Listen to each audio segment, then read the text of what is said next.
শুনছেন সবসময় রেডিও ফুর্তির সাথে আছে রাসেল, আমার সাথে আছে মাসুম, এবং শুরু হয়ে গেল ভূত এফএম হন্টেড বাই এয়ারটেল। আর আমি জানি যে আজকে অনেক আয়োজনের পরেও, অনেক ইচ্ছা থাকা সত্ত্বেও অনেকে ভূত এফএম মিস করতে পারেন। তাদের জন্য সুখবরটি হচ্ছে আপনারা আবারও এই এপিসোডটা শুনতে পারেন। আর সেই জন্য যেটা করতে হবে, আপনাকে এয়ারটেল এম রেডিওর সাহায্য নিতে হবে। আপনার এয়ারটেল নাম্বার থেকে ডায়াল করুন 4040 এবং সিলেক্ট করুন channel 22 from any Airtel connection, এবং আপনি দেখবেন যে তারপরে এপিসোডের অপশনগুলো চলে আসছে। যেটা পছন্দ হয়, যেটা শুনতে চান বা যেটা মিস করেছেন, সেই এপিসোডটা শুনতে পারেন। নাও listeners can get the Bhoot FM tune as their caller tunes, my tunes from Airtel. Bhoot FM tune code is 92125. You can activate it by sending SMS, and সেই জন্য আপনাকে যেটা করতে হবে, আপনাকে একটা SMS করতে হবে আপনার এয়ারটেল নাম্বার থেকে। লিখে ফেলুন CT স্পেস 92125 92125। এই নাম্বারটা অনেক ইম্পর্টেন্ট, কারণ এটাই হচ্ছে টিউনের কোড, এবং এটা পাঠিয়ে দিতে হবে 3123 নাম্বারে। আর প্রতিদিনের মতো আজকেও দেখতে পাচ্ছি যে অনেক SMS আগে থেকে এসে বসে আছে। আমি চাই যে আমরা শুরু করার পরে SMS গুলো আসুক, তাহলে আরো বেশি ভালো হয়। অনেকে আগে থেকেই লিখছেন যে অনেক ভয় পাচ্ছেন। না, আমরা সঠিক তথ্য চাই আপনাদের কাছ থেকে, যে আসলে যেমন লাগে শো তেমনই বলবেন। ভূত এফএম কেমন লাগছে সেটাই বলবেন। শুরু হওয়ার আগে কিভাবে বুঝলেন যে ভালো লাগছে।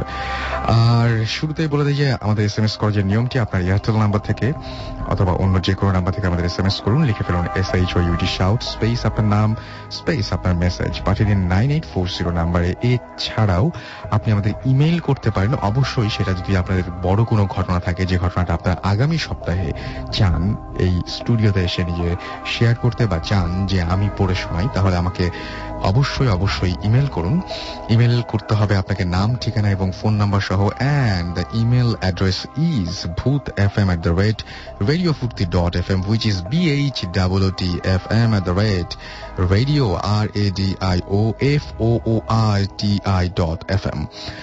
এই হচ্ছে অবস্থা। আমি দেখতে পাচ্ছি অনেক SMS রয়েছে, এবং আমি ইনশাল্লাহ আপনাদের SMS গুলো ব্যাককে পড়বো, এবং আমি জানি যে SMS পড়লে আপনারা খুশি হন, না পড়লে অনেক কষ্ট পান। আমি বুঝি, সবাই বুঝে, মাসুম বুঝে না। তো আমি এখন সরাসরি ঘটনায় চলে যাই। আপনাদের পাঠানো ঘটনা দিয়েই শুরু করছি। আমাকে SMSটি পাঠিয়েছেন আবু তোহা মোহাম্মদ তামাম। এটা কি তামিম হবে কিনা আমি ঠিক জানি না। তিনি একজন পেশায় একজন ছাত্র, মিরপুর 1-এ তিনি থাকেন, এবং তিনি বলছেন যে আমার এই ঘটনাটি 2004 সালের, তখন আমি সবেমাত্র ক্লাস 9-এ। ঘটনাটি আমরা যে বাসায় ভাড়া থাকতাম সে বাসাকে কেন্দ্র করে। বাসাটি মিরপুর বাংলা কলেজের পাশে কোনো এক এলাকায় অবস্থিত। গোপনীয়তা রক্ষার জন্য বাসার নাম উল্লেখ করলাম না। 3তলা বাসাটির 3য় তলায় বাড়ির কেয়ারটেকার এবং 2য় ও নিচতলায় ভাড়াটিয়া থাকত। বাসাটির পরিবেশ খুব সুন্দর ছিল, এবং বাসাটি অত্যন্ত সুন্দর পরিকল্পনা মাফিক তৈরি করা হয়, কারণ এই বাসাতে বাড়িওয়ালাদের থাকার কথা ছিল, কিন্তু বাড়িওয়ালি মারা যাবার পর তারা সপরিবারে আমেরিকা চলে যায়। 2001 সালে নিচতলা ভাড়া নেই আমরা। প্রথম 2 বছর কোনো সমস্যা হয়নি, কিন্তু 3য় বছর থেকে সমস্যা শুরু হতে থাকে। বাসার পশ্চিম পাশে একটি অগভীর জলাশয় ছিল, এবং জায়গাটি ফাঁকা ছিল, কেউ সেখানে যেত না। আমি একদিন গভীর রাতে হঠাৎ ছোট বাচ্চার কান্নার শব্দ শুনতে পাই। শব্দটি সেই জলাশয়ের দিক থেকে আসছিল। প্রথমে আমি এটাকে তেমন আমলে দেই নাই, কিন্তু সেই থেকে প্রতিদিন বিভিন্ন ধরনের শব্দ শুনতে লাগলাম, যেমন কুকুরের কান্নার শব্দ, বিড়ালের কান্নার শব্দ। আমার পরিবারের সবাইও সেই শব্দ শুনতে পেত, কিন্তু শব্দের কোনো উৎস খুঁজে পাওয়া যেত না। আজব ব্যাপার হচ্ছে, শব্দগুলো শুধু আমার পরিবারের সবাই শুনতে পেত, অন্য ওপরতলা বা অন্য বাড়ির কেউ পেত না। বাড়িতে মোট 5টি রুম ছিল, সবগুলো আমরা ব্যবহার করতাম না। একটি রুম খালি ছিল। তো এবার আমি গভীর রাতে একবার সেই রুম থেকে মানুষের কথা বলার ফিস ফিস শব্দ শুনতে পেলাম। আমি হতবাক হয়ে গেলাম, কিন্তু এসবকে তেমন গুরুত্ব দেইনি। এবার শব্দ আসা শুরু করলো আমাদের লিভিং রুমের সাথে টয়লেট থেকে। সেখানে কান্নার শব্দ, কিন্তু টয়লেট ছিল ফাঁকা। এরপর টয়লেটের লাইট কেটে গেল। নতুন লাইট লাগানোর 3 দিনের মাথায় আবার লাইট কেটে যায়। এভাবে 1 মাসে 10টি লাইট পরিবর্তন করা হয়। ইলেকট্রিশিয়ানকে ডেকে আনার পরও সে লাইনে কোনো সমস্যায় খুঁজে পায়নি। তারপর থেকে টয়লেটটিতে আমরা লাইট লাগানো বন্ধ করে দেই। আমার মা বরাবরই অত্যন্ত সাহসী ও পরহেজগার। তিনি প্রচুর আমল ও ইবাদত করতেন। তো এসব ঘটনা প্রত্যক্ষ করার পরও তিনি ভয় পেতেন না। তো আমার মা পাশের বাড়ি এক পুরাতন ভাড়াটিয়ার কাছে জানতে পারেন যে আমাদের বাসার যে টয়লেটটিতে সমস্যা হচ্ছিল সেই টয়লেটটি বেশ কয়েক বছর আগে একটি কাজের মেয়ে আত্মহত্যা করে যেটি আমরা আগে জানতাম না। পরে কেয়ারটেকার ক্ষমা প্রার্থনা পূর্বক সে আমাদেরকে কথাটি জানায় এবং সে স্বীকার করে। কিন্তু সমস্যার এখানেই শেষ নয়। এসব জানার পরেও আমাদের বাসাটি ছাড়ার কোনো সিদ্ধান্ত গ্রহণ করা হয়নি, কারণ আমার মা জানতে চেয়েছিলেন বাসাটির আসল সমস্যা কোথায়। এবার সমস্যা হলো আমার মায়ের বেডরুম সংলগ্ন টয়লেটে। সমস্যাটি হলো টয়লেটে কোনো পানির কল ধরলে ইলেকট্রিক শক খাওয়ার মতো অনুভূতি হতে লাগলো, যার কোনো ব্যাখ্যা আমাদের কাছে ছিল না।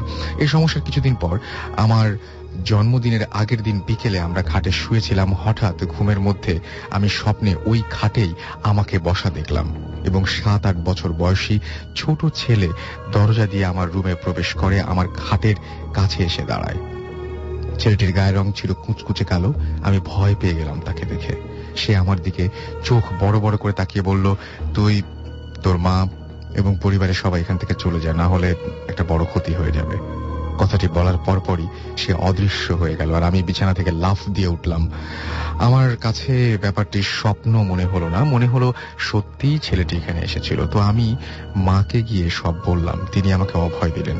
ঘটনার পরের দিন আমার জন্মদিন ছিল। তো আগের দিন বিকেলে ঠিক সেই সময়ে, আমি যে সময় ছেলেটিকে স্বপ্নে দেখেছি, ঠিক সেই সময়ে আমার মা ফ্লোরে পা পিছলে পড়ে যায় এবং তার কোমরের হাড়ে ফ্র্যাকচার হয়ে যায়। প্রায় 4 মাস পর্যন্ত তিনি বিছানায় শুয়েছিলেন। এরপর আমি মাকে বাসা পরিবর্তনের কথা বলি, কিন্তু আমার মা তখনও বাসা ছাড়তে চাচ্ছিলেন না। এর কিছুদিন পর আমাদের বাসায় এবং ওপরতলায় এক ভয়াবহ ডাকাতি সংঘটিত হয়। যদিও ডাকাতেরা আমাদের বাসা থেকে তেমন মূল্যবান কিছু পায়নি, কিন্তু আজব ব্যাপার হচ্ছে ডাকাতরা যাবার সময় আমাকে এবং মাকে এই বাসা ছেড়ে যাওয়ার জন্য অনুরোধ করে। তারা বলে যে এখানে আপনারা থাকতে পারবেন না, সবাই শেষ হয়ে যাবেন। কিন্তু কেন শেষ হয়ে যাব তার ব্যাখ্যা তারা দিতে পারেনি। শুধু বলেছে এই বাসায় সমস্যা আছে। আর এই সতর্ক বার্তা শুধু আমাদের জন্যই কেন তা বুঝতে পারলাম না। তো এই ঘটনার পর আমরা বাসা পরিবর্তনের সিদ্ধান্ত গ্রহণ করি। বাসা ছেড়ে যাওয়ার 2 দিন আগে আমার মা মেডিটেশনরত অবস্থায় এক ভয়াবহ দৃশ্য দেখতে পেলেন। তিনি দেখতে পেলেন যে তার বেডরুমের এক পাশে অনেক গভীর গর্ত এবং সেই গর্তের মধ্যে দিয়ে পাশাপাশি শোয়া অবস্থায় 2টি পাথরের কালী মূর্তি শুয়ে আছে। মূর্তিগুলো দেখতে 100 বছরের পুরনো মনে হয়। তারপরও আমরা নতুন বাসায় চলে আসি এবং বাসাটি ছেড়ে দিই। আমার মা আমাকে তিনি যা দেখেছেন বললেন। এই বিষয় নিয়ে আমি অথবা আমার মা আর কেউ কারোর সাথে কোনো এই ব্যাপারগুলোতে নিয়ে শেয়ার করিনি। এই ছিল ঘটনাটি সম্পূর্ণ সত্যি এবং আমার ও আমার পরিবারের জীবনের সাথে ঘটে যাওয়া। এখানে বিশ্বাস অবিশ্বাস সম্পূর্ণ শ্রোতার উপর নির্ভর করে। আমার নাম সুব্রত কুমার দাস। আচ্ছা, আরেকটা ঘটনায় চলে গেছিলাম আমি। এই ছিল ঘটনা এবং এই ঘটনাটি আরো একবার বলি। পাঠিয়েছেন আমাদেরকে আবু তোহা মোহাম্মদ তামাম, ছাত্র তিনি, এবং মিরপুর 1-এ তার বাসা, ঢাকায় তিনি বাস করছেন। এই ছিল ঘটনা। এর মধ্যে দেখতে পাচ্ছি যে আপনাদের অসংখ্য SMS চলে এসছে। আমাকে দীপ্ত লিখেছেন যে ভাইয়া নতুন তিনি আমাদের সাথে জয়েন করেছেন। এছাড়াও আমাদের সাথে জয়েন করেছেন বাঁধন ফ্রম চিটাগং এবং আজ তিনি তার ছোট ছেলে অন্তরকে নিয়ে, অন্তর একা একা শুনছে তিনি বলছেন যে তার হাজবেন্ড বাসায় নেই এবং তার খুবই ভয় করছে। আচ্ছা, এছাড়াও মিস্টার মোহাম্মদ তুফান আমাদের কুমিল্লা থেকে লিখেছেন যে ভাইয়া আমি নতুন, আমাদের সাথে তিনিও জয়েন করলেন। এছাড়াও চিটাগং থেকে দীপু বলেছেন প্লিজ ভাইয়া আজকে আমার SMS-টা পড়ো। আমি পড়ে ফেললাম আপনার SMS। আমাকে পিয়াস SMS করেছেন নারায়ণগঞ্জ থেকে। এছাড়াও আমাকে সবুর খান SMS করেছেন। এছাড়াও আমাকে SMS করেছেন, দেখতে পাচ্ছি এখানে সোহান, তিনি রেগুলার আমাদের সাথে থাকেন এবং রেগুলার আমাদের সাথে শোনেন, সেটা জানিয়েছেন। আশিক, পপি, প্রিয়া, প্রীতু এবং আমাদেরকে গৌরীপুর থেকে তারা SMS করেছেন এবং তারা বলেছেন যে তারা ভূত FM অনেক পছন্দ করেন। ফারুক আমাদের SMS করেছেন, লিখেছেন আমি 1 মান্থ পর ভূত FM শুনছি। মানিক আমাদের SMS করেছেন আমাদেরকে নামটা লেখেনি, শুরুতেই বলেছেন ডিয়ার রাসেল। আমি জানি না যে আপনার নামটা কি, শুরুতে নামটা লিখবেন তাহলে খুব সুবিধা হয়। দেলোয়ার নর্দার্ন ইউনিভার্সিটি খুলনা থেকে লিখেছেন এবং তিনি এবং তার রুমমেট একসাথে ছাদের উপরে বসে ভূত FM শুনছেন। এই শীতের রাতে অনেক কষ্ট হচ্ছে, আছে, আপনারা নিচে চলে যান, কারণ অসুখ করবে এখন ছাদে থাকলে। রনি আমাদের ময়মনসিং থেকে লিখেছেন যে আজকের ঘটনাগুলো তার ভালো লাগছে, কেবল ঘটনাগুলো বলাটা ঠিক হচ্ছে না, মাত্র একটা ঘটনা বলা হয়েছে। রিফাত তিনি কক্সবাজারের বিচে বসে আছেন এবং ভূত এফএম শুনছেন, এবং তিনি দিয়েছেন অসম এনভায়রনমেন্ট, রাইট, শোনাটা আপনি অনেক মজা করে শুনছেন বুঝতে পারছি। সাগর আমাদের এসএমএস করেছেন, ভূত এফএম শুনছেন। মুনমুন শান্তিনগর থেকে লিখেছেন যে সামটাইমস আই থিঙ্ক যে তিনি কখনো সময় তার মনে হয় যে ঘটনাগুলো হয়তো সত্যি নয়। হু নোস, আমি ঠিক জানি না, আপনারাই ঘটনা পাঠান। সুতরাং আপনারা যদি সত্যি ঘটনা পাঠান তাহলে ডেফিনেটলি সেগুলো সত্যি। ব্র্যান্ড বস আমাদের লিখেছেন, জাহিদুল আমাদের এসএমএস করেছেন, আনিকা কবির আমাদের এসএমএস করেছেন, জিকু আমাদের এসএমএস করেছেন, আরো অনেকে এসএমএস করেছেন। আমরা ঘটনায় চলে যাব, তবে তার আগে কোনো ব্রেক কি আমাদের দরকার আছে? এখন আগে আমরা ঘটনায় যাবো, একটা ছোট্ট ব্রেক নিয়ে আসছি এবং ফিরে আসছি একটু পরেই। যাবার আগে জানিয়ে দিই যে আপনারা যারা এসএমএস করতে চান তারা এয়ারটেল নাম্বার থেকে বা অন্য যে কোনো নাম্বার থেকে আমাদের এসএমএস করুন, লিখে ফেলুন SHOUT শাউট স্পেস আপনার নাম স্পেস আপনার মেসেজ, পাঠিয়ে দিন 9840 নাম্বারে। আর আমাদের ইমেল অ্যাড্রেসটা হচ্ছে bhutfm@radiofurti.fm। Stay tuned to Radio Furti and don't stop the Furti. Bhut FM, haunted by Airtel.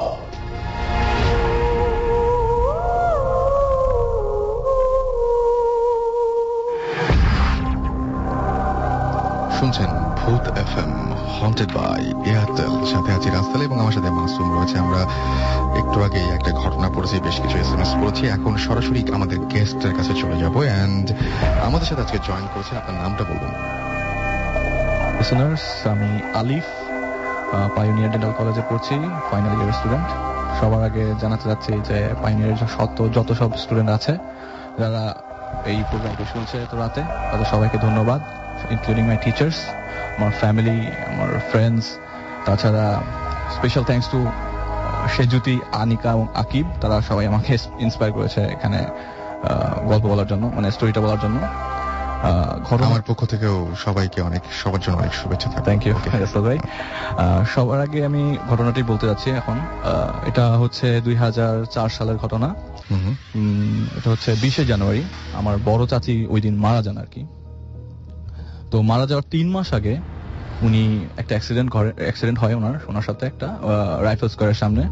তো ওই অ্যাক্সিডেন্ট ওনার ডান হাতটা ভেঙে যায়। আচ্ছা, ডান হাতটা ভেঙে যাওয়ার কারণে ওনার একটা এক্সটার্নাল ফিক্সেশন লাগিয়ে দেয় ডক্টররা, ডান হাতের একটা লাগিয়ে দেয়।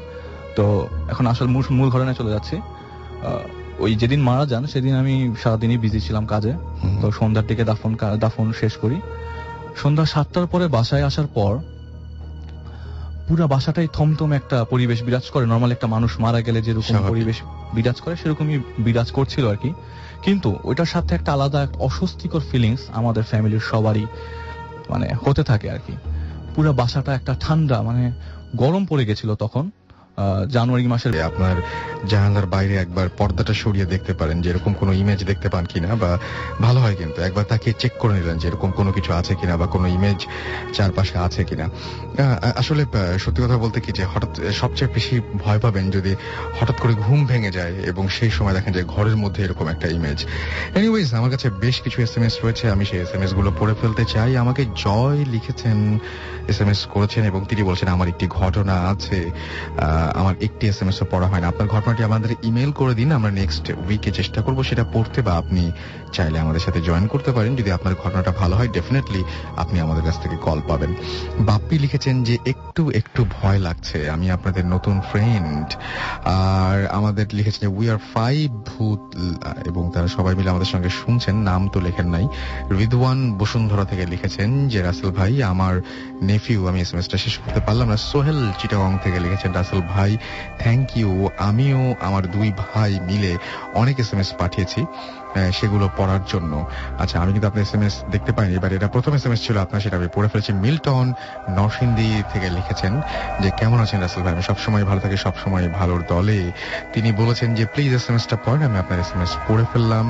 ড্রিম কেরানীগঞ্জ থেকে আমাদের এসএমএস করেছেন এবং তিনি বলছেন যে ভূত এফএম শুনে আমার ভয় লাগছে, আচ্ছা, ভয় লাগছে না, কজ আমার সাথে সৈকত আছে। ওকে, তাহলে একা শুনুন। সানি আমাদের লিখেছেন বোর্ড বাজার গাজীপুর থেকে যে আমরা 4 জন মিলে লাইট অফ করে মোমবাতি জ্বালিয়ে গোল হয়ে বসে তোমাকে শুনছি, অন্যরকম অনুভূতি। আমি তো শেষ করে ফেলবো শো, তারপরে আপনারা মোমবাতিগুলো নিভিয়ে দিয়ে এই ঘর থেকে বেরোবেন কিভাবে সেটা চিন্তা করুন। This track was downloaded from fusionbd.com. Ayan Mirpur থেকে লিখেছেন যে অয়ন মিরপুর এটিএম কার্ড থেকে লিখেছেন আর কি। আচ্ছা, সোহেল মোহাম্মদপুর থেকে লিখেছেন যে রাসেল ভাই কেমন আছো তুমি? আমি সবসময় ভালো থাকি, সবসময় ভালো দলে। আলী রাসেল আমাদের SMS করেছেন। এছাড়াও আমি দেখতে পাচ্ছি আমাদের SMS করেছেন তিশান ফ্রম খুলনা, এবং তিনি বলেছেন যে আই ওয়ান্ট টু হিয়ার ভূত FM এভরি নাইট। আচ্ছা, এটা তো সম্ভবই, খুবই সম্ভব। এই পরিমাণ আমরা যদি প্রতিদিন এই শোটা চালাতে চাই, তাহলে আমরা মোটামুটি কয়েকশো ঘটনার মধ্যে থেকে এই কয়েকটা ঘটনা বেছে বের করি। তাহলে আপনি চিন্তা করুন যে আমাদের প্রতিদিন কত হাজার ইমেল লাগবে, মানে প্রতি সপ্তাহে আর কি, এবং প্রতিদিনই আমাদের এরকম কয়েকশো ইমেল দরকার হবে, এবং সেটা হচ্ছে আপনাদের কয়েকশো ঘটনা, যে ঘটনা থেকে সেরা ঘটনাগুলো আপনাদেরকে আমরা শোনাতে পারি। ভূতের রাজা ফাহিম ভাই আমাদের SMS করেছেন মগবাজার TNT কলোনি থেকে। আই লাভ ভূত। ওকে, সো আপনি আমাদের ভূত FM পছন্দ করেন না, বাট ইউ লাভ ভূত।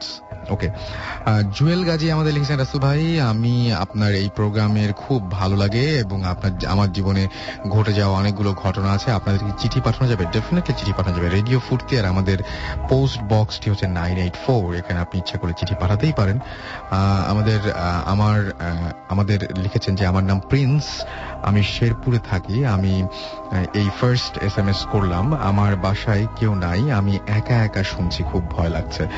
ওকে, চিটাগং থেকে দীপু লিখেছেন যে মানে যারা ভয় পাচ্ছেন তাদেরকে আমি বলবো যে আপনাদের আসলে কিছু বলা নেই, আপনারা এনজয় করছেন ভয়টাকে। চিটাগং থেকে দীপু আমাদের SMS করেছেন আমি আজ একা ভয় পাচ্ছি। আচল এবং অর্ণি আমাদের খুলনা থেকে SMS করেছেন, এবং তিনি বলেছেন যে উই আর টু সিস্টার্স, এবং তারা দুজনই আমাদের সঙ্গে রয়েছেন একসাথে। So thanks for being with us. এবং যারা SMS পাঠাচ্ছেন তাদেরকে অনেক অনেক ধন্যবাদ। যারা SMS পাঠাচ্ছেন এখন নিয়মটা জানেন না, তাদেরকে বলে দেই, আপনার মোবাইলের মেসেজ অপশনে গিয়ে টাইপ করুন SHOUT শাউট স্পেস আপনার নাম স্পেস আপনার মেসেজ, পাঠিয়ে দিন 9840 নাম্বারে, আপনার এয়ারটেল নাম্বার বা অন্য যে কোনো নাম্বার থেকে। আর চলে যাবো আবারও ঘটনায়, এবং আমাদের সঙ্গে আরো একজন গেস্ট রয়েছেন, তার নামটা, আপনার নামটা বলুন প্লিজ।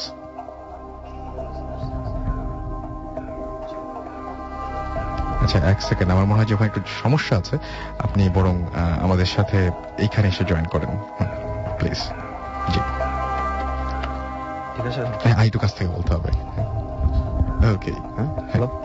ওকে, হ্যালো লিসনার্স, আমি মোহাম্মদ ইরফান খন্দকার বলছি পাইনিয়ার ডেন্টাল কলেজ থেকে। ফার্স্ট অফ অল আমি এই অপরচুনিটি নিতে চাই কিছু মানুষকে ধন্যবাদ জানানোর জন্য, স্পেশালি সব লিসনার্স যারা এখন শুনছেন, এবং পাইনিয়ার ডেন্টাল কলেজে আমাদের 14th ব্যাচের যারা স্টুডেন্ট আমাদেরকে সাপোর্ট করার জন্য, এবং যারা শুনছেন এখন আমাদের কলেজের সিনিয়র ভাই বোনেরা এবং জুনিয়ররা যারা শুনছেন, থ্যাঙ্কস ফর ইউর সাপোর্ট।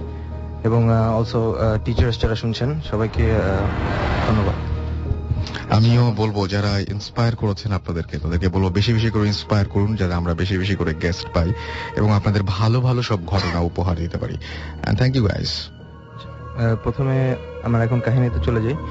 আচ্ছা, কাহিনীটা হচ্ছে পল্টনের একটা বাসায় আর কি হয়। আমার বাসাটা হচ্ছে আমার ফুপির বাসা। তো কাহিনীটা হচ্ছে আপনার 15-16 বছর আগের কাহিনী হবে। আমি তখন ক্লাস 2 বা 3-তে পড়ি আর কি। তো আগে বাসার একটু ইতিহাস না বললে হয় না। তো বাসাটা হচ্ছে 5তলা বিল্ডিং একটা, এবং খুব পুরানা বিল্ডিং। তো বিল্ডিং এর একটা ট্র্যাজেডি হয় আর কি, মানে বিল্ডিং এর 5তলায় যে ফ্ল্যাট ছিল, আর এটা যেহেতু অনেক পুরানো মানে স্টাইলের বিল্ডিং, সো এক একটা ফ্লোরে অনলি একটা করে ফ্ল্যাট, খুব বড় ফ্ল্যাট আর কি, 3000 স্কোয়ার ফিটের মতো।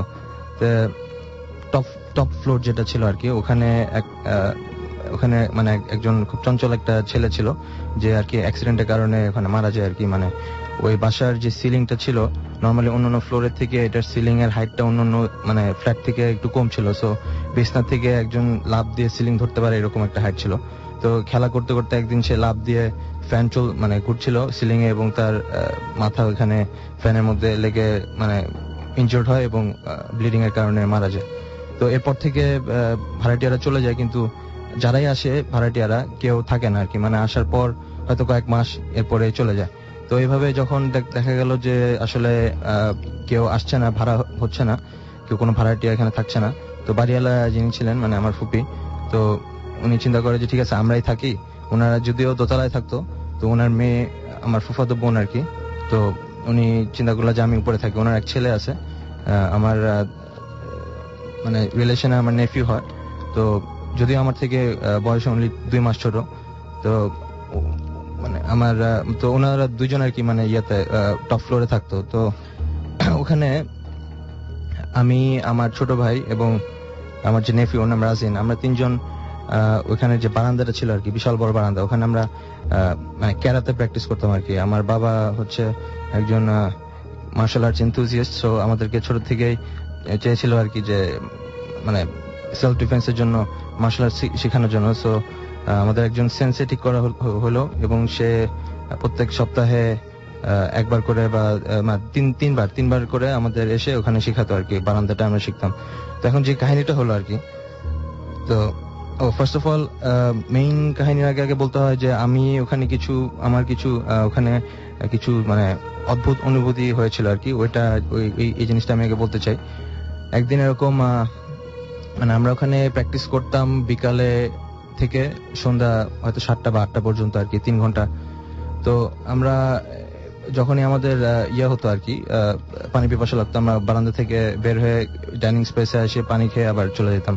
তো বেশ দূর ছিল আর কি বারান্দা, ডাইনিং স্পেস, এবং মাঝখানে একটা বড় হলওয়ে ছিল, এবং এই হলওয়ের ডান দিক এবং বাম দিক এক একটা দরজা ছিল, যে দরজাগুলোতে বিভিন্ন রুমে ঢুকে আর কি।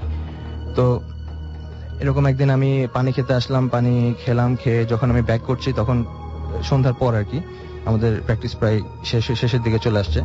তো আমি ব্যাক করার সময় যে হলওয়েটা, ওই হলওয়েটা খুব একটা উজ্জ্বল মানে ছিল না, মানে ওখানে অনলি একটা লাইটই ছিল, 60 ওয়াটের একটা বাল্ব ছিল। সো আপনারা বুঝতে পারছেন যে ওটার ব্রাইটনেস কত হতে পারে, অনেক লম্বা হল। তো এখন ওইখানে আমি যখন হাঁটা শুরু করলাম, ওই হলওয়ের মাঝপথে বাথরুমের দরজা ছিল আর কি, ওখানে একটা বাথরুম ছিল। তো আমি হাঁটা শুরু করলাম, যখন বাথরুমের দরজাটা পার করার পর আমি আমার পিছে আমার মতো ফুটস্টেপস আর কি শুনতে পারলাম। মানে ফ্লোরটা যেহেতু ছিল মোজাইকের আর পুরানা ছিল, সো ওখানে মোজাইকের, রাসেল ভাই আপনি মনে হয় বুঝতে পারবেন, মানে মোজাইকের যদি পুরান ফ্লোর হয়, পাড়া দিলে কিন্তু একটা শব্দ হয়, কিচকিচ করে একটা শব্দ হয়। তো আমি তো হাঁটলে অনলি আমার শব্দই শুনবো, আমি তো অন্য কারো শব্দ শুনবো না। কিন্তু আমি ওই সময় আমার পিছে অন্য মানে আরেকজনের শব্দ শুনতে পারছিলাম। তো আসলে আমি ওই সময় ওই জিনিসটা অত ভাবে খেয়াল করিনি। আমরা এখন মূল ঘটনায় চলে যাই তাহলে। মূল ঘটনাটা এই জিনিসটার পরে মানে আমার একটু হয়েছিল যে এখানে একটু মানে কোনো ঝামেলা থাকতে পারে। আমি আসলে ছোট ছিলাম, আমি জিনিসটা করতে পারিনি। তো কিছুদিন পর থেকেই আমাদের ওখানে প্র্যাকটিস বন্ধ করে দিল। আমার বাবা বললো যে না, এখানে না, অন্য জায়গায় আমাদের ঠিক করা হলো। তো আমি তখন রাজিনকে জিজ্ঞেস করলাম যে কি এরকম কেন। তখন ও তো প্রথমে বলতে চায় না আমাকে, পরে বললো একদিন যে নর্মালি সন্ধ্যার পরে উপরে ওকে একা যেতে দেওয়া হয় না বাসায়, ওর মা ওকে সবসময় নিয়ে যায় রাতে ঘুমানোর সময়, আবার পরের দিন নিচে নিয়ে আসে পড়ে। ওকে। এখন একদিন এরকম ওনার মা তো মানে ওর মা অফিসে কাজ করে আর কি, তো অফিস করতে গেছে। তো ওই দিন সে সন্ধ্যার পরে সে পড়তে বসছে, পরীক্ষা, তো কিছু বই সে আনতে ভুলে গেছে উপর থেকে। সে উপরে চলে গেল বই আনার জন্য, চাবি নিয়ে উপরে চলে গেল। আর ওর যে নানি মানে আমার ফুপি, উনি তাকে বলে দিছিল ভালো করে যে তুমি একা যাবা না, তুমি যদি যাও কাউকে নিয়ে যাবা। তো ও তাড়াতাড়ি চলে গেছে, ওই জিনিসটা মনে ছিল না। তো চাবি নিয়ে উপরে গেল, দরজা খুলে সে তার রুমে গেল আর কি। তার রুমে যে তার বই দরকার সে বই নেওয়ার পর কারেন্ট চলে গেল বাসায়। আচ্ছা। পুরোপুরি অন্ধকার। তো সে কোনো মতো রুমে কোথায় ক্যান্ডেল আছে, তার যেহেতু তার নলেজে ছিল, সে ক্যান্ডেল জ্বালালো। তো ক্যান্ডেল জ্বালানোর পরে সে এখন বের হবে আর কি, রুম থেকে বের হয়ে যে হলওয়েতে আসলো, দেখলো যে ক্যান্ডেল নিভে গেল। মনে করলো যে হয়তো বাতাসে, কিন্তু সে আবার জ্বালায় আবার হলওয়েতে গেল, নিভে গেল। এভাবে করতে করতে সে চিন্তা করলো যে আমি হলওয়েতে দাঁড়াই আমি ক্যান্ডেলটা জ্বালাবো। হলওয়েতে সে দাঁড়ায়, সে ক্যান্ডেল জ্বালালো, কিন্তু দেখলো যে আবার নিভে গেল, এবং সে এবার স্পষ্ট ফিল করলো কেউ ফু দিয়ে ক্যান্ডেলটা নিভাই দিচ্ছে। আচ্ছা। তো তখন সে একটু ঘাবড়ে গেল যে এরকম হচ্ছে কেন। তো সে চিন্তা করলো আমি এখন তার মায়ের রুম যেটা আর কি একদম হলওয়ের একদম শেষ মাথায় একটা রুম আছে, সে ওখানে যাবে আর কি। ওখান থেকে সে মানে লাইটার আছে আর কি, সে লাইটার নিয়ে আসবে আর কি, লাইটার নিয়ে জ্বালাবে। লাইটার তো নিভে আবার ইনস্ট্যান্টলি আবার অন করা যায়। তো সে যখন হাঁটা শুরু করলো, অন্ধকারের মধ্যে হাঁটা শুরু করলো হলওয়ে দিয়ে, তখন সে হাফওয়ে যাওয়ার পরে সে সে মানে শুনতে পারলো যে পিছ থেকে কে জানি হাঁটছে, তার সাথে পিছে কে জানি হাঁটছে, ফুটস্টেপ। তো সে প্রথমে থেমে পিছে তাকালো, অন্ধকার, সে তো কিছু দেখতে পারছে না। তো সে আবার যখন কন্টিনিউ করলো হাঁটা, তখন সে আবার মানে শুনতে লাগলো আর কি যে পিছে কেউ জানি হাঁটছে। তো মানে এরপর সে ভয় পেয়ে গেল এবং সে দৌড় দিল। সে পিছে তার মানে দৌড়ের যে ফুটস্টেপ, দৌড়ালে যে ফুটস্টেপ হয় ঠিক মানে সেরকমই ফুটস্টেপ সে শুনতে লাগলো আর কি পিছে। তো সে তাড়াতাড়ি তার মায়ের রুমে যে দরজাটা সিটকি নিয়ে আটকে দিয়ে সে বিছনায় শুয়ে পড়লো। বিছনায় শুয়ে লেপ ছিল, লেপ দিয়ে পুরো গা ঢেকে ফেললো এবং সাথে সাথে বিছনার পাশে একটা ইন্টারকম ছিল যেটা দিয়ে নিচে কথা বলা যায়, দোতলায় ফোন করা যায়। সে ফোন দিয়ে তার নানিকে বললো যে তুমি তাড়াতাড়ি উপর আসো, আমি শব্দ শুনতেছি, তুমি তাড়াতাড়ি উপর আসো। তো ওই সময় ফোনে শোনার পরপরই তার নানি তাকে বকা দিল যে তুমি একা গেছো কেন, তোমাকে তো বলছি কাউকে নিয়ে যেতে। তো বলছে যে আমি এখনই আসতেছি। তো সে ফোনটা রেখে আবার লেপে নিচে চলে যায়, রুম অন্ধকার। আচ্ছা, তো এখন মানে 1-2 মিনিটের মধ্যে সে দেখতে পারলো যে তার দরজার মধ্যে প্রথমে হালকা পাতলা শব্দ নক করার, এরপরে থাপ করে দরজাটা খুলে গেল, কে জানি ধাক্কা মেরে দরজা খুলে ফেললো এবং সে লেপের নিচে। সে লেপের থেকে বের হইতে খুব ভয় পাচ্ছে যে আমি কি বের হবো নাকি বের হবো না। সে ওই সময় দেখতে মানে লেপের সাইডে একটু মানে ফাঁকা ছিল আর কি, সে ওখান দিয়ে বাইরে দেখতে পাচ্ছে যে লাইট দেখা যাচ্ছে, কিরকম একটু সাদা সাদা লাইটের মধ্যে দেখা যাচ্ছে, কিন্তু সেই জিনিসটা কি পুরো ফুল ভিউতে তো নাই, সে বুঝতে পারছে না। তো এটার কারণে সে খুব ভয় পাচ্ছিল যে সে কি বের হবে না কি করবে। আর সে তারপর একটু পরে শুনতে পাচ্ছে যে ওই যে জিনিসটা আছে মানে রুমে আছে তার সাথে, সেটা বিছনার পাশ দিয়ে হাঁটতেছে, তার চারপাশে সার্কেল করার মতোই আর কি, সে শুনতে পাচ্ছে আর কি। তো এখন সে যখন প্রায় 1-2 মিনিট এভাবে যখন হতে থাকলো, সে তারপরে ডিসিশন নিল মানে এখন ডু অর ডাই সিচুয়েশন, তার কিছু একটা করতে হবে। তার হয়তো সে ভয় পাচ্ছে সে যদি এখানে থাকে তার কিছু করে ফেলবে জিনিসটা। আর সে চিন্তা করতেছে আমি যদি এখন পালাই তাহলেও তো আমাকে ধরতে পারে, কিন্তু সে ডিসাইড করলো যে না, আমাকে পালাইতে হবে যেমনি হোক, কারণ না পালালে মানে অ্যাটলিস্ট পালালে তার একটা চান্স আছে এখান থেকে এসকেপ করার। তো সে লেপটা খুলে দৌড় দিল, তার মানে দরজা যেখানে ছিল রুমের দরজার দিকে দৌড় দিল এবং সে তখন যেটা দেখতে পারলো যে রুমের দরজার সামনে একটা সাদা আলোর মতো একটা কিছু ওখানে আছে আর কি, দাঁড়িয়ে আছে আর কি, মানে বাতাসে ভাসতেছে। তো সে যেহেতু দৌড়ের অ্যাটেম্প মানে অলরেডি নিয়ে নিছে, সে আর থামে নাই, সে এক চিল্লানি দিয়ে দৌড়ায় সেই আলোর ভিতর দিয়ে চলে গেল আর কি, আলোর ভিতর দিয়ে ঢুকে গেল বডিটা, ঢুকে বের হয়ে সে হলওয়েতে হাঁটা শুরু করলো দরজার দিকে। এখন এমনিতে অন্ধকার, কিন্তু ওর পিছে আলো, সে দেখতে পাচ্ছে, মানে সে তো যেহেতু অন্ধকারটা তো কিছু দেখার কথা না, কিন্তু আলোটা তার সামনের রাস্তা যেখানে সে দৌড়াচ্ছে সেখানে মানে পিছ থেকে আলো আসার কারণে সে সামনে একদম মেইন ডোরটা দেখতে পাচ্ছিল যেখানে থেকে বের হতে হবে। সে দৌড়াচ্ছে আর পিছ থেকে আলোটা সামনে, সে বুঝতে পারছে যে তার পিছে আলোটা দৌড়ে আসছে। সে দৌড়াতে মেইন গেটে যখন গেল, যায় সে মেইন গেট খোলা, মেইন গেটের দিকে যাওয়ার সাথে সাথে দেখলো যে তার নানি উপরে চলে আসছে কাজের মানুষদেরকে নিয়ে। এসে তাদেরকে তো জড়ে টড়ে ধরলো যে এরকম কি জানি আছে পিছে, কিন্তু তারা তাকে দেখলো কিছু নেই, পুরো অন্ধকার। তারপরে নিচে নিয়ে গেল, নিচে নিয়ে যাওয়ার পর ওকে তো আসলে এগুলো কিছুই বলা হয়নি। পরে ওর মাও আসলো রাতে ওই দিন, তারপরে এগুলো সব ওকে বলা হলো যে হয়েছে এখানে, তুমি আর উপরে যাবা না। এরপর থেকে উপরের থেকে তাদের যে জিনিস যা ছিল আর কি, বিলঙ্গিংস সবকিছু নিচে নিয়ে আসে বললো, তারা আর উপরে থাকে না এবং ওই বাসা এখন পর্যন্ত মানে লক এন্ড কিতে রাখা হয়েছে আর কি। থ্যাংক ইউ সো মাচ আপনার ঘটনার জন্য। আমি কিছু এসএমএস পড়বো এখন।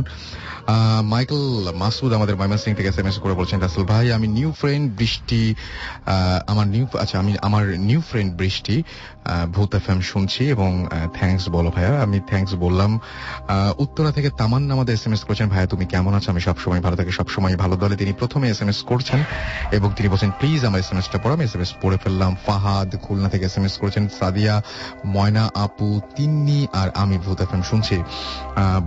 আচ্ছা, এরপরেও আরেকজন এসএমএস করেছেন, তিনি বলছেন ছাদের উপরে কোনো জানালা নাই কিন্তু ইমেজ দেখার চেষ্টা করছি একা একা বসে। অর্জুন এসএমএসটি করেছেন। থ্যাংক ইউ অর্জুন, একটু আপনি অ্যাটলিস্ট ট্রাইটা করছেন এবং আর কিছুক্ষণ ট্রাই করলে ডেফিনেটলি আপনি দেখে ফেলতে পারেন। আপনি একটা কাজ করুন, আকাশের দিকে তাকান, একবার ডানে একবার বামে, এরকম নিয়ম করে তাকাতে হবে। কতগুলো নিয়ম আছে, এবার আমি পরে বলবো। সাগর আমাকে লিখেছেন ফ্রম রাজশাহী থেকে যে রাসেল ভাই, আমি এবং টুম্পা দুইটা SMS দিলাম, কিন্তু SMS পড়লো না। আমি আপনার SMS টা এখন পড়ে ফেলেছি। আপনি রনি আমাদের লিখেছেন যে তারা তিনজনই ডক্টর এবং তারা একসাথে আমাদের এই শো শুনছেন, এবং তাদের নাম হচ্ছে রনি, কতিজ, রাজীব। ওকে। রেশমি আমাকে বরিশাল থেকে লিখেছেন যে I have sent you 1000 SMS, এবং আমি একটাও নাকি পড়ি নাই। আই এম রিয়েলি সরি, আমি আপনার SMS এই প্রথম দেখলাম। I am really sorry for that. Ananya Toha Jessore থেকে আমাদের লিখেছেন, যশোর MM কলেজ থেকে, যে আমার ওয়াইফ এবং আমি শুনছি। এটা আমার প্রথম SMS, কিন্তু আমি ভূত FM মিস করি না। কেউ একজন লিখেছেন, নামটা লিখেননি। তানিয়া লিখেছেন, ভাইয়া প্লিজ রিড মাই SMS। আমার SMS আপনি পড়েন না কেন ভাইয়া? এটা একেবারেই আমার কোনো সমস্যা না, believe me.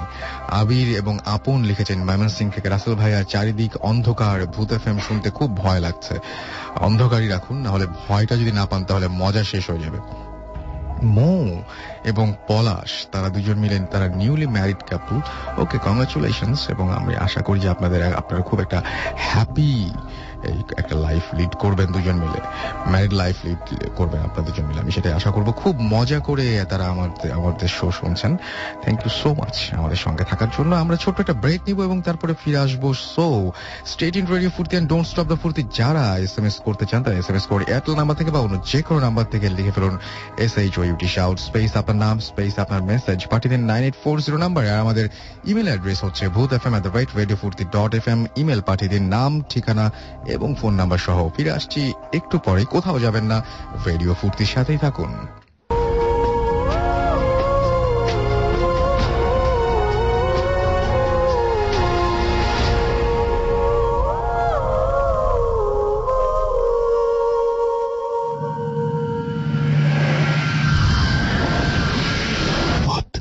FM haunted by Airtel.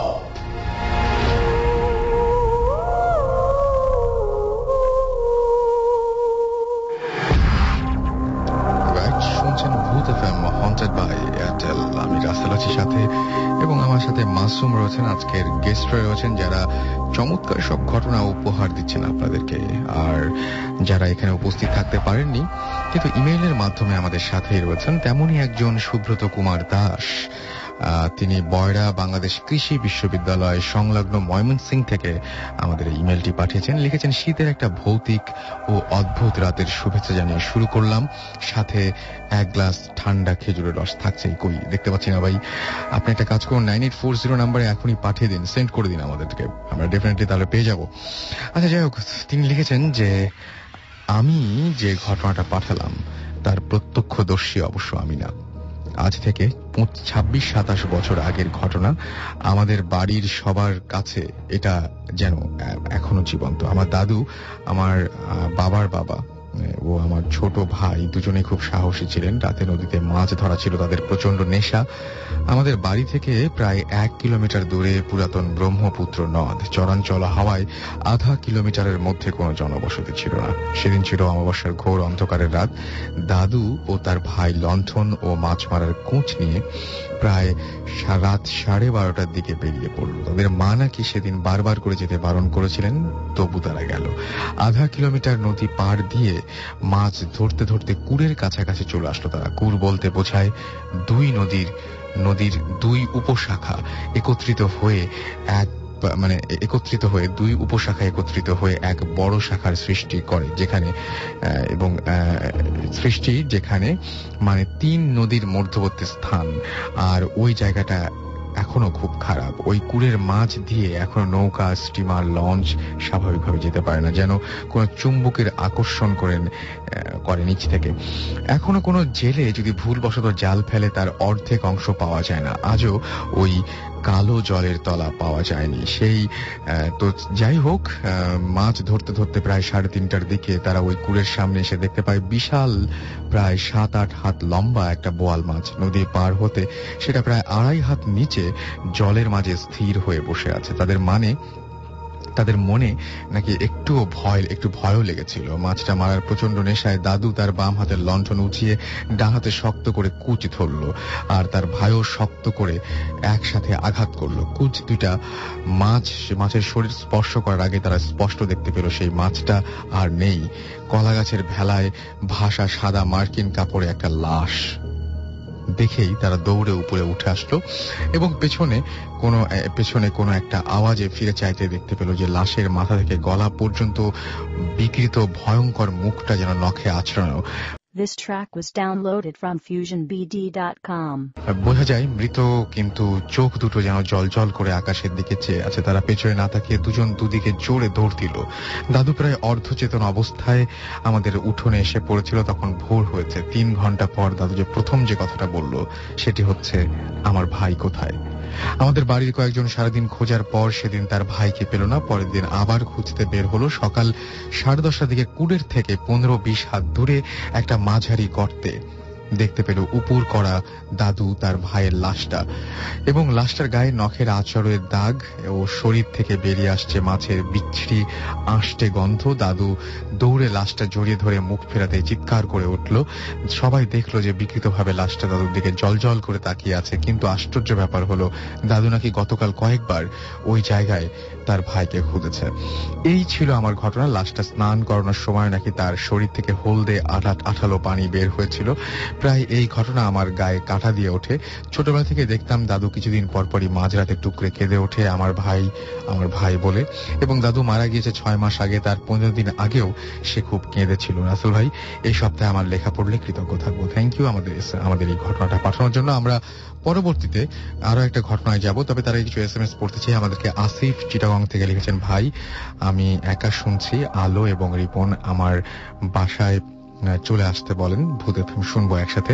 আমি চলে আসতে বললাম, তারা যদি চায় তাহলে অনেক মজা করে একসাথে শুনতে পারবেন। নিশাত লিখেছেন যে আমরা 4 জন রুমের লাইট অফ করে দিয়ে ভূত এফএম শুনছি। আনিস আমাদেরকে করাইল টিএনটি থেকে লিখেছেন যে তিনি লিখেছেন যে টিএনটি বস্তি গুলশান থেকে লিখেছেন, রাসেল ভাইয়া কেমন আছেন? আমি সবসময় ভালো থাকি এবং সবসময় ভালোর দলে। এছাড়াও আলামিন এবং মাসুম তারা 6 বন্ধু মিলে ভূত এফএম শুনছেন। মেহেদি ফ্রম মতিঝিল তিনি আমাদের সঙ্গে রয়েছেন। এসকে রনি ফ্রম শনির আখড়া তিনি বলছেন, আমি পাভেল, সিয়াম, অমি, আরিফ, সুমন, জ্যোতি, তারপরে সুমা, মৌরি, আকাশ, প্রিন্স, কিপ্তিয়া সবাই মিলে একসাথে ভূত এফএম শুনছেন। শাহাদাত উত্তরা থেকে ভূত এফএম শুনছেন। আমাদের সাথে রয়েছেন রিয়াজ, নজরুল, তারেক, তারা 3 ভূত এফএম শুনছেন। আমাদের আরো অনেকে SMS পাঠিয়েছেন। যারা SMS পাঠাতে চান তাদেরকে নিয়মটি জানিয়ে দিই। লিখে ফেলুন SHOUT শাউট স্পেস আপনার নাম স্পেস আপনার মেসেজ পাঠিয়ে দিন 9840 নাম্বারে। চলে যাব ঘটনায় আবারও। জি, আপনার নামটা বলেন। আমি আলিফ আবার হ্যাঁ।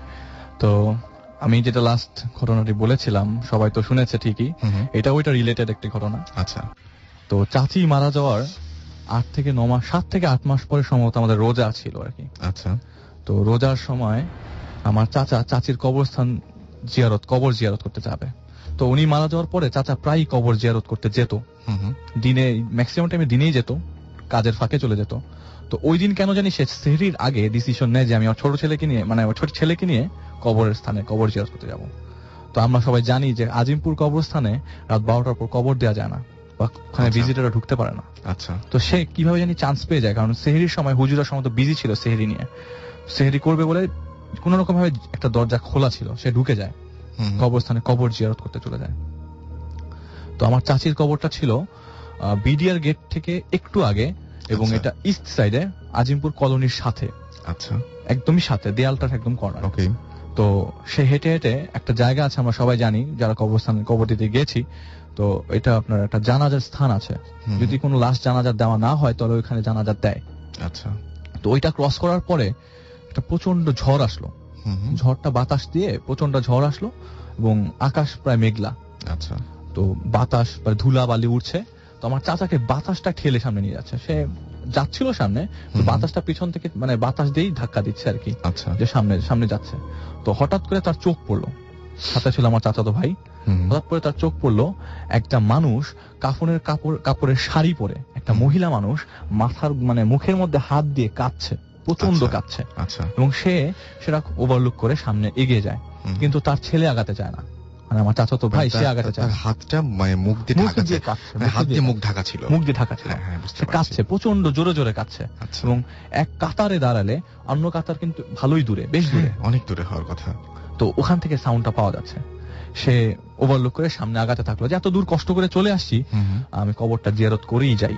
আচ্ছা। তো চাচাতো ভাই, প্রচন্ড ঝড়, তাও সে সামনে এগিয়ে যায়। তো এগিয়ে যাওয়ার সময় ওকে আর টানতে পারে না। বাবা আমি যাব না সামনে, আমার খুব ভয় লাগতেছে। কেন? আমি এরকম ভাবে একজন মানুষকে কাঁদতে দেখলাম। ও মানে দুজনেই দুজনেই মানে। আচ্ছা। ওইখানে একটা মানুষও ছিল না, খালি ওইটাই ছিল, সে যেটা দেখতে পেয়েছে আর কি। আমাকে তো বলেছে ঘটনাটা, সে দেখতে পেয়েছে। আচ্ছা। তো সে সামনে যায়, ওকে জোর করেই সামনে নিয়ে যায়, কিন্তু ওই বাতাসের কারণে উনি আর যেতে পারছিল না সামনে। উনি যখন ব্যাক করে, যে না, মন মানিয়ে ফেলেছে যে আমি চলে যাবো এখন, যখন ব্যাক মানে ঘুরে, নিজে ঘুরে যায়, ঘুরে ডান সাইডে, যে সাইডটা আপনার আজিমপুর ওই পাশে, যে ওয়েস্ট সাইডে, তার ডান সাইডে তখন ওয়েস্ট সাইড পড়ে। অনেকগুলো মানুষ কাতারের মধ্যে খালি পায়ে হাঁটছে, কারো হাতে ছিল তসবি, কেউ মাথায় মানে কেউ হাঁটছে, মাথা উঁচু করে হাঁটছে, কেউ মাথা নিচু করে হাঁটছে, এবং প্রতিটা কাতারে রাস্তা লোন আবার দাঁড়িয়ে যাচ্ছে,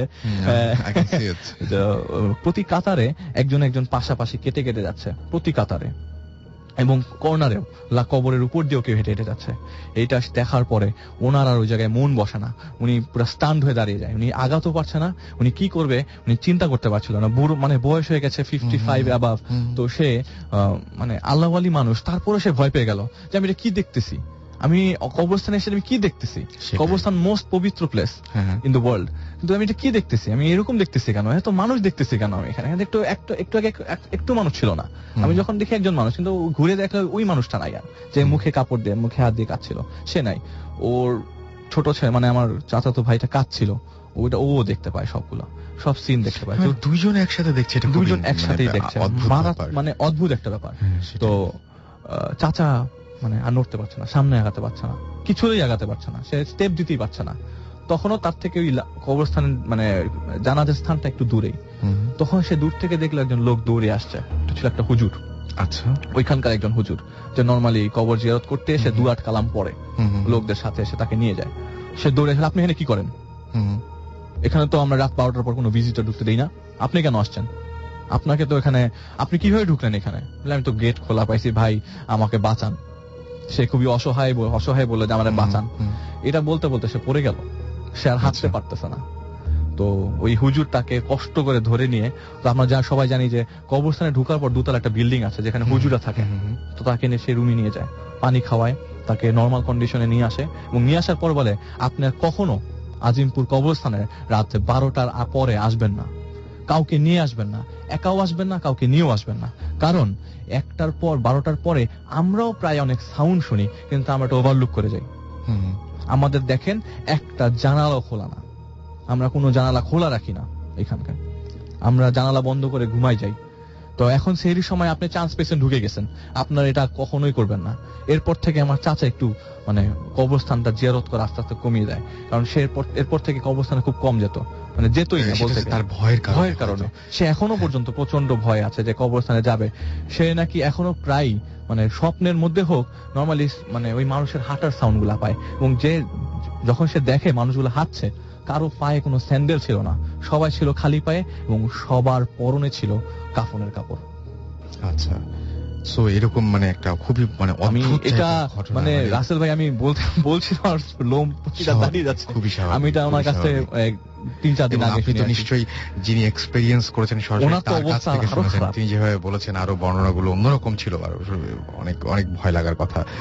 সেটাই মানে খুবই ইন্টারেস্টিং ব্যাপারটা, ইন্টারেস্টিং বলছি আসলে ব্যাপারটা, যার মানে না সে দেখেছে এরকম কবরের উপর দিয়ে মানুষ হেঁটে যাচ্ছে, কবরের উপর দিয়ে হেঁটে যাচ্ছে মানুষ, সেটাই মানে এটা খুবই ভয়ের হওয়ার কথা। এবং আমি জানি না যে আমার সামনে যদি এরকম কোনো ঘটনা ঘটতো তাহলে আমি কি করতে পারতাম। সো তারপরে খুবই স্বাভাবিক যে উনি একদম হাঁটতেই পারছিল না, উনি সেন্সলেস হয়নি, বাট উনি হাঁটতে পারছে না, ওনার সারা মানে হাত পা কোনো কিছুই চলছিল না। ওই হুজুরের হেল্প না থাকলে সে ওখানেই হয়তো বা পড়ে থাকতো বা বসে থাকতো, কিছু একটা করতো আর কি। ওনার যে কোনো ধরনের অ্যাটাক হয় না, এটাই ওরকম সে নড়তেই পারছে না, একদম তার লিমস গুলা মুভ করছিল না, হাত পা ঠান্ডা হয়ে গেছে। সো যাই হোক, আমরা আরো কিছু এসএমএস দেখতে পাচ্ছি। আমাদের আরিফ MM কলেজ যশোর থেকে এসএমএস করেছেন, আমাদেরকে এসএমএস করেছেন। রোমান সুপি আমাদেরকে ঢাকা থেকে এসএমএস করেছেন, ভয় লাগছে আমাদেরকে। এছাড়াও এসএমএস করেছেন দেখতে পাচ্ছি যে আমাদেরকে আবজিৎ, আচ্ছা আমাদেরকে ঘোষের বাপ এসএমএস করেছেন ওল্ড ঢাকা থেকে, আমাদেরকে এসএমএস করেছেন ভাইয়া আমার নাম খোরশেদ। এছাড়াও আমাদেরকে আবরার এসএমএস করেছেন আমাদেরকে অনেকগুলি। রনি চিটাগং থেকে যে ভাইয়া আর কত এসএমএস দিলে পড়বে আমি, আচ্ছা, এবং তিনি বলছেন যে তিনি আমাদের ভূত এফএম শুনছেন। আচ্ছা, আপনাকে আর এসএমএস দিতে হবে না, আমি এসএমএসটা পড়ে ফেলেছি। থ্যাংক ইউ আমাদেরকে এসএমএস পাঠানোর জন্য। রোমান আমাদের এসএমএস করেছেন। এনিওয়েজ, আমরা আবার একবার জানিয়ে দিই আমাদের এসএমএস করার নিয়মটি হচ্ছে bhuthfm@radiofurti.fm। এটাতে আপনারা ইমেল করবেন, আর এসএমএস করতে হলে আপনার এয়ারটেল নাম্বার থেকে বা অন্য যে কোনো নাম্বার থেকে মোবাইলের মেসেজ অপশনে গিয়ে টাইপ করুন SHOUT শাউট স্পেস আপনার নাম স্পেস আপনার মেসেজ পাঠিয়ে দিন 9840 নাম্বারে।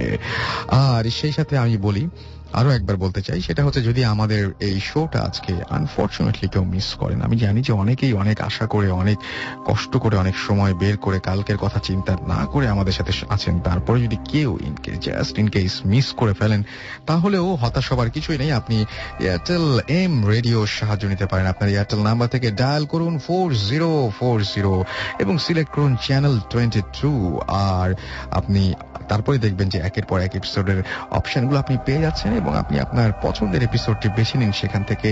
And now listeners can get the Booth FM tune as their caller tunes, my tunes from Airtel. Booth FM tune code is 92125 and you can activate it by sending an SMS or SMS to the CT space 92125 এবং send করুন এটা 3123 নম্বরে। চলে যাব আমাদের পরবর্তী ঘটনায়, এবং আমাদের আরো একজন আছেন যিনি আমাকে আসলে অনেকবার গত সপ্তাহেও বারবার করে বলছিলেন, তিনি এসেছিলেন গত সপ্তাহে এবং ইনফ্যাক্ট এই সপ্তাহে এসেছেন, এবং তিনি অনেক কষ্ট করে, অনেক স্টাডি করে নাকি মানে কিছু প্রমাণ পেয়েছেন যে আসলে